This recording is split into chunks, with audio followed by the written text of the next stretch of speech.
ತಿಗಿಣ ತುಂತ ತಿಗಿಣ ತುಂತ ತಿಗಿಣ ತುಂತ taquita taca dimmi taquita taquita taca dimmi taquita taquita taca dimmi taquita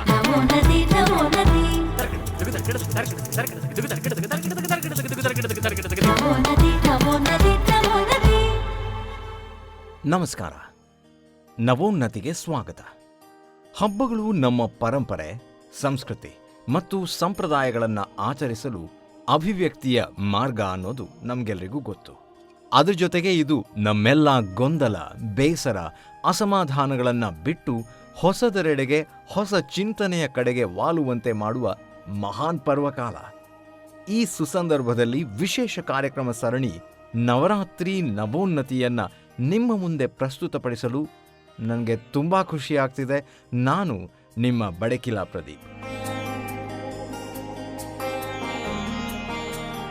ನವರಾತ್ರಿಯ ಈ 9 ದಿನಗಳು ಜೊತೆಗೆ ವಿಜಯದಶಮಿಯವರೆಗೆ ನಿತ್ಯವೂ ನಿಮಗಾಗಿ ನಾಡಿನುದ್ದಗಲಕ್ಕೂ ಪಸರಿಸ್ತಾ ಇರೋ ಈ ಕಾರ್ಯಕ್ರಮದ ಕಂಪನ್ನ ಸವಿಯೋದಕ್ಕೆ ಸಿದ್ಧರಾಗಿ. ಇವತ್ತು ನವರಾತ್ರಿಯ 4ನೇ ದಿನ.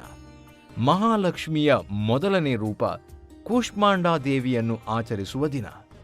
ವಿಶ್ವವನ್ನೇ ರಚಿಸಿದ ಕೂಷ್ಮಾಂಡ ಎಂಬ ಮಹಾಲಕ್ಷ್ಮಿಯ ರೂಪವನ್ನು ಪೂಜಿಸುವ ದಿನ. ಸಿಂಹಧಾರಿಣಿಯಾಗಿ 7 ಆಯುಧಗಳನ್ನು ಕೈಯಲ್ಲಿ ಧಾರಿತ ರೂಪ ಈ ದೇವಿಯದು. ತನ್ನ 8ನೇ ಕೈಯಲ್ಲಿ ಗುಲಾಬಿ ಹೂವನ್ನು ಹಿಡಿದುಕೊಂಡಿರುವುದು ದೇವಿಯ ವಿಶೇಷತೆ. ಸುರಾ ಸಂಪೂರ್ಣ ಕಲಶಂ ರುದಿರಾಪ್ಲುತಮೇವ ಚ ದಧಾನ ಹಸ್ತಪಾದಾಭ್ಯಾಂ ಕೂಷ್ಮಾಂಡ ಶುಭದಾಸ್ತುಮೆ ಎಂದು ಭಕ್ತಿಯಿಂದ ಪ್ರಾರ್ಥಿಸುತ್ತಾ ಇಂದಿನ ಕಾರ್ಯಕ್ರಮವನ್ನು ಆರಂಭಿಸೋಣ.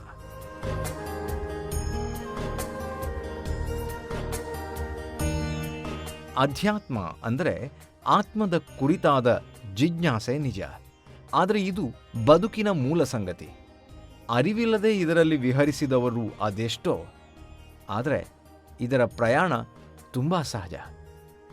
ನಾನು ಮತ್ತು ಅಧ್ಯಾತ್ಮ ಅನ್ನೋ ಯೋಚನೆಯನ್ನೊಳಗೊಂಡು ನಮ್ಮೊಳಗೆ ಅಧ್ಯಾತ್ಮದ ಬೆಳಕನ್ನು ಕಾಣುವುದು ಹೇಗೆ ಅಂತ ಚಿಂತಿಸ್ತಾ ತಮ್ಮ ಕ್ಷೇತ್ರದಲ್ಲಿ ಸಾಧನೆ ಮಾಡಿದ, ಅಲ್ಲಿ ಅಧ್ಯಾತ್ಮದ ಚಿಲುಮೆಯ ರಸಪಾನ ಮಾಡಿದ ಒಂದಷ್ಟು ಸಾಧಕರ ಮಾತುಗಳನ್ನು, ಜೊತೆಗೆ ನಾಡಿನ ಖ್ಯಾತ ಗಾಯಕ ಗಾಯಕಿಯರು ನಿಮಗಾಗಿ ದೇವಿಯ ಕುರಿತ ವಿಶೇಷ ಹಾಡನ್ನು ಇಂದಿನ ಸಂಚಿಕೆಯಲ್ಲಿ ಪ್ರಸ್ತುತಪಡಿಸ್ತಾರೆ.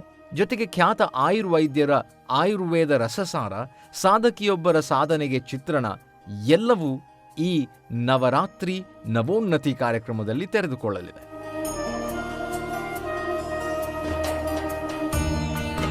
ಹಾಗಾದರೆ ಅಧ್ಯಾತ್ಮ ಅಂದ್ರೆ ಏನು ಅನ್ನೋ ಪ್ರಶ್ನೆಗೆ ಉತ್ತರ ಕಂಡುಕೊಳ್ಳೋ ಪ್ರಯತ್ನದಲ್ಲಿ ನಾವಿದ್ದೀವಿ. ಈ ಪ್ರಶ್ನೆಗೆ ಉತ್ತರ ಒಬ್ಬೊಬ್ಬರದು ಒಂದೊಂದು ಅನ್ನೋದು ಗೊತ್ತಿದೆ. ಹಾಗಾಗಿ ಸಾಧಕ ಸಾಧಕಿಯರ ಪ್ರಕಾರ ಅಧ್ಯಾತ್ಮ ಅಂದರೆ ಏನು ಅನ್ನೋದನ್ನು ತಿಳಿಯುವಂಥ ಪ್ರಯತ್ನ ನಾವು ಈ ಸರಣಿಯಲ್ಲಿ ಮಾಡ್ತಾ ಇದ್ದೇವೆ.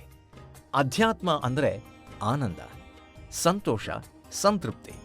ಪ್ರತಿಯೊಬ್ಬರೂ ಬೆಳಗ್ಗೆ ಎದ್ದ ಕೂಡಲೇ ನಮ್ಮ ದಿನ ಸಂತೋಷದಾಯಕವಾಗಿರಬೇಕು ಅಂತ ಆಶಿಸ್ತೀವಿ. ಈ ಆಶಯ ಈಡೇರಿಸೋ ಸುಲಭ ವಿಧಾನ ಅಧ್ಯಾತ್ಮ.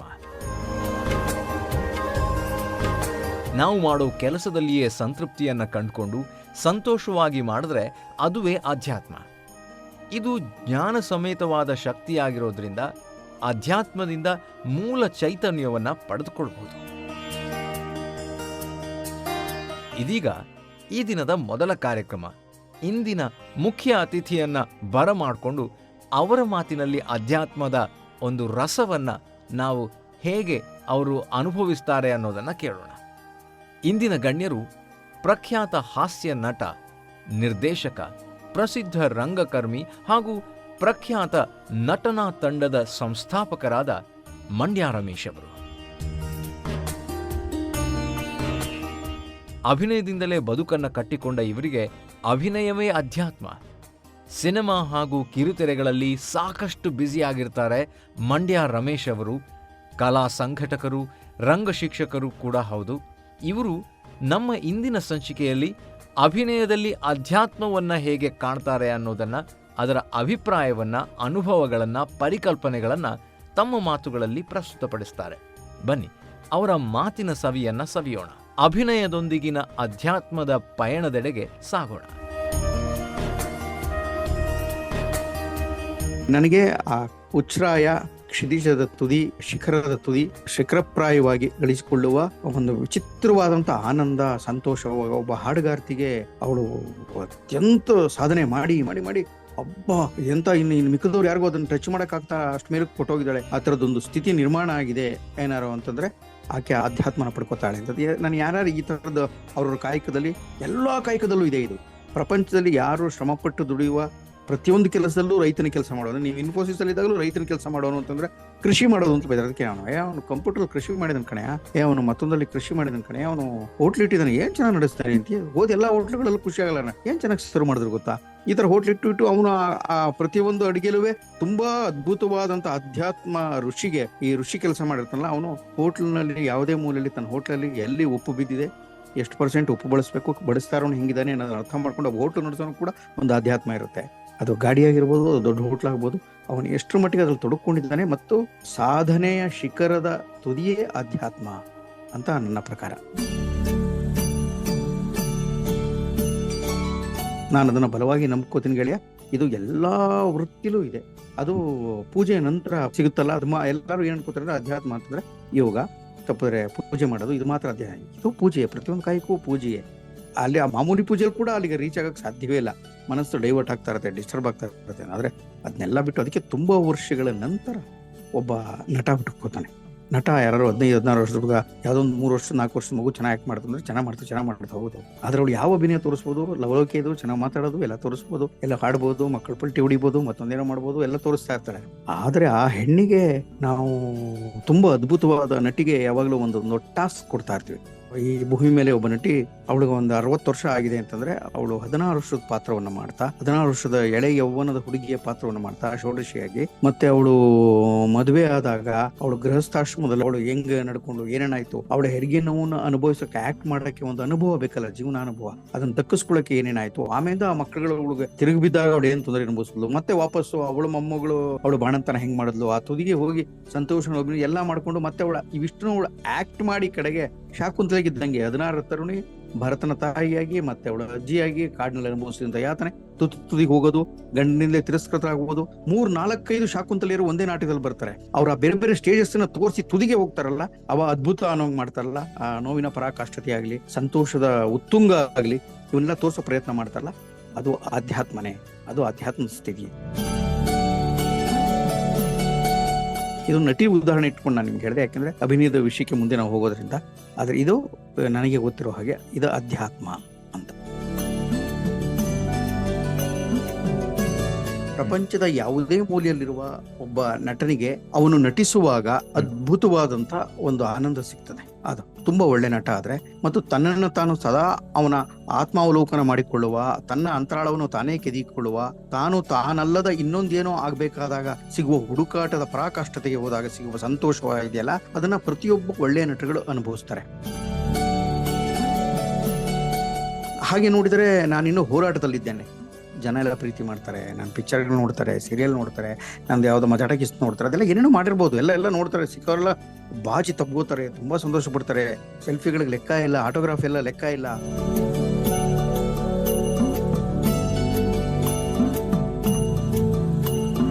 ತಾನು ಮಾಡ್ತಾ ಇರೋ ಕಾಯಕವನ್ನೇ ಅಧ್ಯಾತ್ಮವೆಂದುಕೊಂಡು ರಂಗಭೂಮಿಯಲ್ಲಿ ಉನ್ನತಿಯನ್ನು ಕಂಡ ಖ್ಯಾತನಾಮರಾದ ಮಂಡ್ಯ ರಮೇಶ್ ಅವರಿಗೆ ನವೋನ್ನತಿ ಫೌಂಡೇಶನ್ ಪರವಾಗಿ ತುಂಬು ಹೃದಯದ ಧನ್ಯವಾದಗಳು. ಆರೋಗ್ಯ ಎಂಬುದು ಇದ್ದಾಗಲೇ ಆರೋಗ್ಯ ಸಾಧನೆ ಸಾಧ್ಯ, ಆಗಲೇ ಅದರಿಂದ ಆನಂದ. ಈ ಆನಂದವನ್ನು ಪಡೆಯೋದಕ್ಕೆ ಮುಖ್ಯವಾಗಿ ಬೇಕಾದಂಥ ಆರೋಗ್ಯ ವೃದ್ಧಿಯ ಕೆಲವೊಂದು ಸೂತ್ರಗಳನ್ನು ನಮ್ಮೊಂದಿಗೆ ಹಂಚಿಕೊಳ್ಳಲಿದ್ದಾರೆ ಡಾಕ್ಟರ್ ವೆಂಕಟರಮಣ ಹೆಗಡೆ ಅವರು.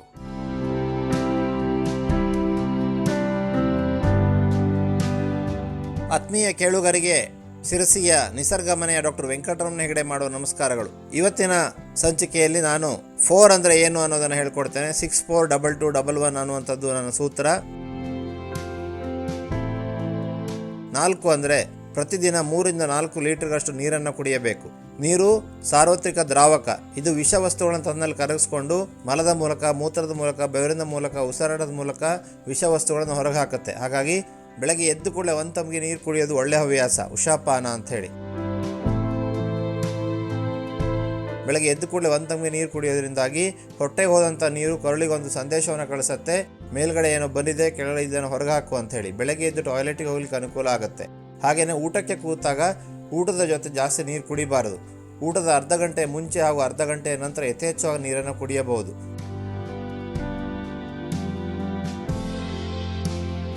ನಮ್ಮ ದೇಹದಲ್ಲಿ 70% ನೀರೇ ಇದೆ.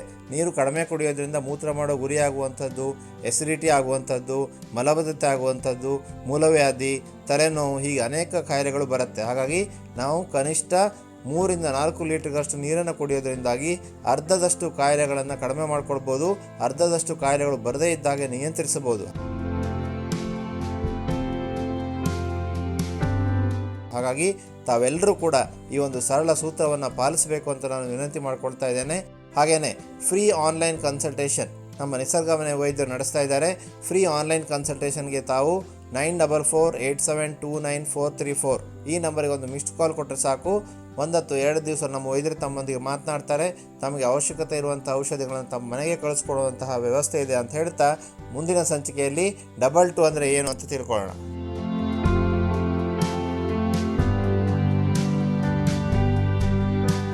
ಸ್ವಸ್ಥ ಆರೋಗ್ಯವನ್ನು ಕಾಪಾಡಲು ನಾವು ಅನುಸರಿಸಬೇಕಾದ ಕೆಲವೊಂದಿಷ್ಟು ಸೂತ್ರಗಳನ್ನು ನಮ್ಮ ಜೊತೆ ಹಂಚಿಕೊಂಡಿದ್ದಕ್ಕೆ ನವೋನ್ನತಿಯ ಪರವಾಗಿ ಧನ್ಯವಾದಗಳನ್ನು ಹೇಳ್ತಾ ಈ ಸಂಚಿಕೆಯ ಮುಂದಿನ ಕಾರ್ಯಕ್ರಮಕ್ಕೆ ಹೋಗುವಂತ ಹೊತ್ತು. ನವಶಕ್ತಿಯ ಆರಾಧನೆಯ ವಿಶೇಷ ಪರ್ವದ ವಿಶಿಷ್ಟ ಕಾರ್ಯಕ್ರಮ ನವರಾತ್ರಿ ನವೋನ್ನತಿ ನವಶಕ್ತಿಯರನ್ನು ಗುರುತಿಸುತ್ತೆ.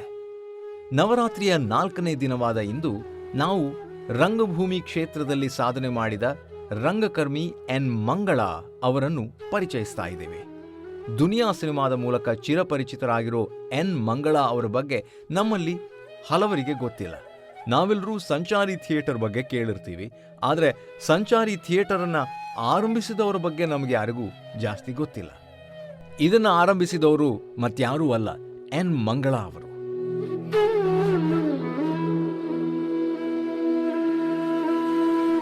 ಸಿನಿಮಾ ರಂಗಭೂಮಿ ಕ್ಷೇತ್ರದಲ್ಲಿಯೂ ಎಷ್ಟು ಮಹತ್ತರವಾದ ಸಾಧನೆಯನ್ನು ಮಾಡೋದಕ್ಕೆ ಸಾಧ್ಯ ಅನ್ನೋದನ್ನು ತೋರಿಸಿಕೊಟ್ಟವರು ಎನ್ ಮಂಗಳ. ನಟನೆಯ ಮೂಲಕವೇ ಜೀವನವನ್ನು ಸಾಗಿಸ್ತಾ ಇದ್ದ ಅವರಿಗೆ ಬರೀ ನಟನೆಯಿಂದ ಮಾತ್ರ ಜೀವನ ನಡೆಸಲು ಸಾಧ್ಯವಿಲ್ಲ ಅಂತ ಅನಿಸಿ ಸಿನಿಮಾ ನಿರ್ದೇಶನ ಮಾಡಲು ಮುಂದಾಗ್ತಾರೆ. ತಮ್ಮದೇ ಆದ ಪ್ರೊಡಕ್ಷನ್ ಹೌಸನ್ನು ಲಾಂಚ್ ಮಾಡೋ ನಿರ್ಧಾರ ಮಾಡ್ತಾರೆ.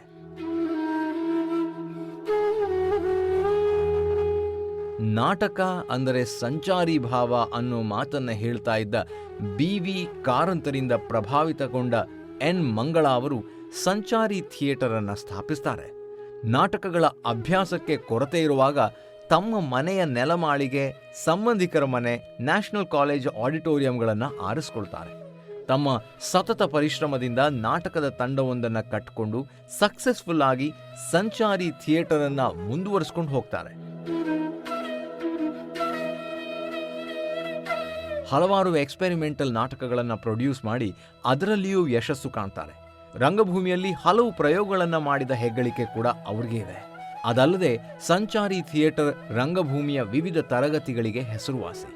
ಇಲ್ಲಿ ಕಲಿತ ಅದೆಷ್ಟೋ ವಿದ್ಯಾರ್ಥಿಗಳು ರಂಗಭೂಮಿ, ಸಿನಿಮಾ ಹಾಗೂ ಟಿವಿ ಮಾಧ್ಯಮಕ್ಕೆ ನಟ ನಟಿಯರಾಗಿ ಅಲ್ಲಿ ಪರಿಚಯವಾಗಿದ್ದಾರೆ.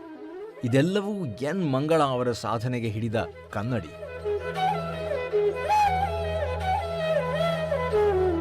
ಇವರು ರಂಗಭೂಮಿ ಕ್ಷೇತ್ರದಲ್ಲಿ ಇನ್ನಷ್ಟು ಸಾಧನೆಗಳನ್ನು ಮಾಡಿ ಸಮಾಜಕ್ಕೆ ಇನ್ನಷ್ಟನ್ನ ಕೊಡಲಿ ಎಂದು ಆಶಿಸುತ್ತೇವೆ. ಇದು ನವೋನ್ನತಿಯ ವತಿಯಿಂದ ಎನ್ ಮಂಗಳ ಅವರಿಗೆ ನೀಡುವ ನುಡಿಗೌರವ.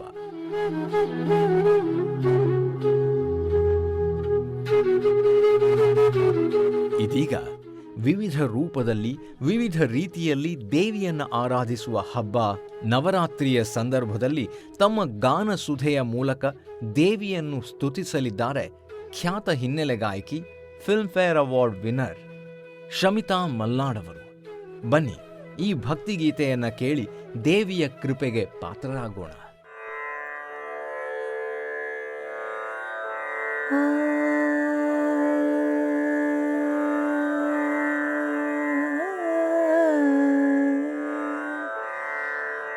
ಪಾಲಿಸಮ್ಮ ಮುದ್ದು ಶಾರದೆ ಎನ್ನ ನಾಲಿಗೆಯಲ್ಲಿ ನಿಲ್ಲಬಾರದೆ.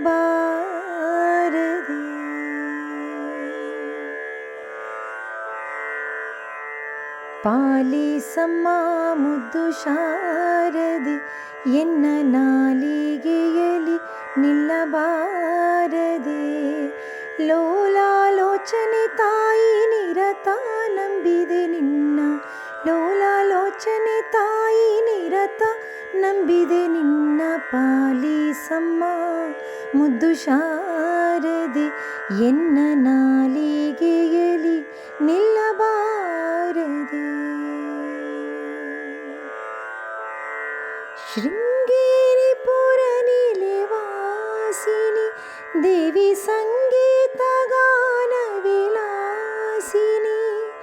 ಶೃಂಗೇರಿಪುರ ನಿಲಯವಾಸಿನಿ ದೇವಿ ಸಂಗೀತ ಗಾನ ವಿಲಾಸಿನಿ.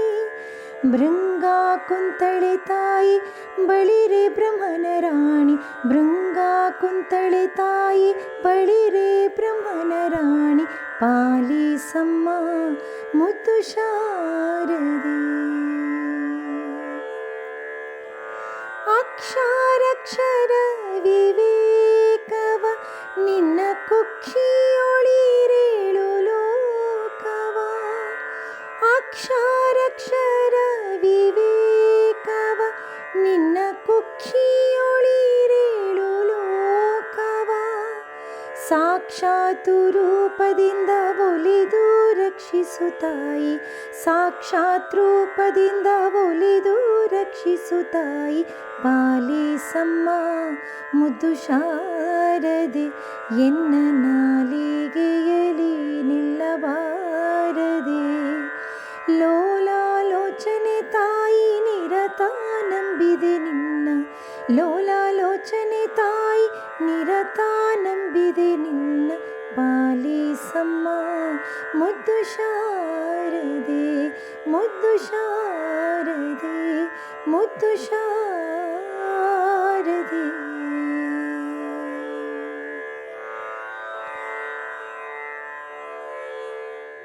ಅದ್ಭುತವಾಗಿ ತನ್ನ ಹಾಡಿನ ಮೂಲಕ ದೇವಿಯನ್ನ ಪ್ರಾರ್ಥಿಸಿದಂತಹ ಶಮಿತಾ ಮಲ್ನಾಡ್ ಅವರಿಗೆ ನವೋನ್ನತಿ ತಂಡದ ಪರವಾಗಿ ಧನ್ಯವಾದಗಳು.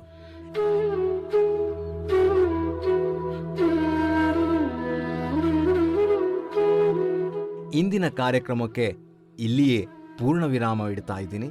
ಪ್ರತಿದಿನವೂ ಅದ್ಭುತ ಮಾಹಿತಿ, ಮನರಂಜನೆ, ಚಿಂತನೆ ಖಂಡಿತ ನಿಮಗಾಗಿ ಇರುತ್ತೆ. ನವರಾತ್ರಿ ನವೋನ್ನತಿಯ 5ನೇ ದಿನವಾದ ನಾಳೆ ವಿಶೇಷ ಅತಿಥಿಯಾದ ನಟ ಶರಣ್ ಅವರು ನಮ್ಮ ಜೊತೆ ಇರ್ತಾರೆ. ಅವರ ಮಾತುಗಳೊಂದಿಗೆ, ಇನ್ನೊಬ್ಬ ಸಾಧಕಿಯ ಪರಿಚಯದೊಂದಿಗೆ, ಮತ್ತೊಂದು ಸುಂದರ ಹಾಡಿನೊಂದಿಗೆ, ಇನ್ನಷ್ಟರೊಂದಿಗೆ ನಿಮ್ಮ ಜೊತೆ ಇರ್ತೀನಿ. ನಾನು ನಿಮ್ಮ ಬಡಕಿಲ ಪ್ರದೀಪ್.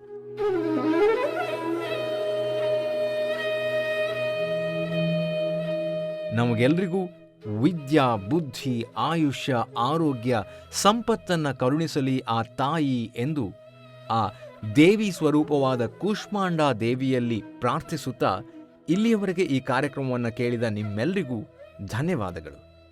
ನಮಸ್ಕಾರ.